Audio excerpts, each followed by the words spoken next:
నమస్తే అండి, నేను doctor Nirmala, gynaecologist, Nirmala hospital, Madhavadhara.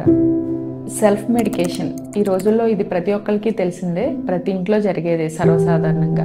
ఈ విషయంలో మాత్రం తప్పకుండా అందరూ జాగ్రత్త తీసుకోవాలి. ఎందుకంటే మనం సెల్ఫ్ మెడికేషన్ చేసేటప్పుడు ముఖ్యంగా ఇంపార్టెంట్ విషయాలు ఏంటంటే, ఒకటి రాంగ్ డోసేజ్, తగినంత డోసేజ్ యూజ్ చేయకపోవడం. దానివల్ల ఏంటంటే వ్యాధి సరిగ్గా తగ్గకపోతూ ఉంటుంది. అదేవిధంగా ఒక్కొక్కసారి ఓవర్ డోసేజ్ కూడా అవ్వచ్చు. సో దానివల్ల ఏంటంటే అనవసరమైన సైడ్ ఎఫెక్ట్స్ అన్నీ వస్తూ ఉంటాయి. ఇంకొకటి డ్రగ్ రెసిస్టెన్స్, అది తగినంత మోతాదులో తగినంత టైం వాడకపోయినప్పుడు ఏమవుతుందంటే నెక్స్ట్ టైం అది యూజ్ చేయాల్సి వచ్చినప్పుడు పనికి రాకుండా పోతూ ఉంటుంది.